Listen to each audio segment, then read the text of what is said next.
What happens when you leave masking fluid on your brush? And look what a disaster this is. My brush is ruined by the masking fluid.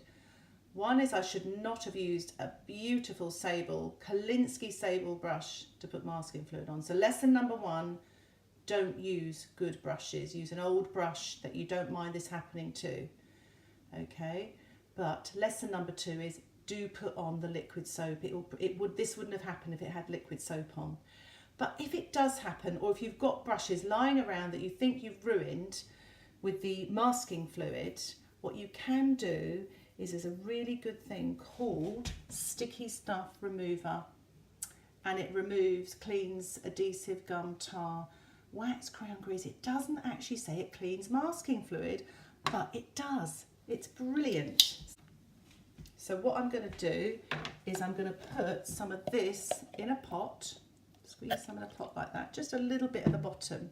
Do be careful with the Sticky Stuff Remover. Read the instructions on the back for health and safety, but don't want to get it on your hands or anything like that. So you just want it in here and dispose of sensibly as well. But just give that a stir around. You can see my brush is moving already. Look at that.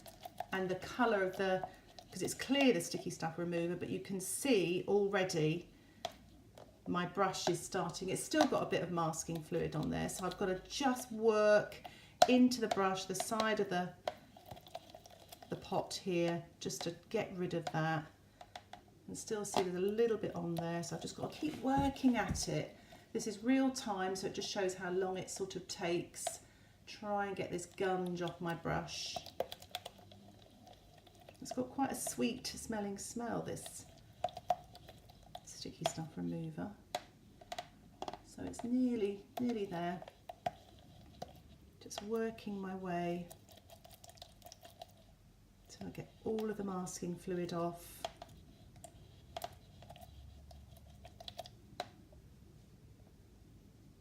There we are. I think that's pretty much removed. So what I'd suggest now is using some liquid soap, which I had earlier, here, and just work my brush into that. Get that covered. Make sure there's plenty of soap on there. Just you're literally washing it, it's foaming up a bit. And I don't use washing up liquids. I don't think washing up is very good for watercolour brushes, especially natural head ones. And I'm just going to give this a nice rinse through. Water's not quite clean, but a nice rinse through. Get rid of all the Sticky Stuff Remover, the liquid soap, and you're left hopefully with a lovely. Just going to wipe that through now with a kitchen towel, just to make sure all of the residue from everything is gone. And I will test it out now with some watercolour paint, which in this paper here I've got, and look at that. My brush is as good as new. Obviously I don't want to make a habit of getting masking fluid on, so if you're ever using masking fluid, either use something, not a brush, something else to put it on, or protect your brush with liquid soap. So I really hope that's helped you, and any questions or comments about that, please put them in the section below, but love to hear from you.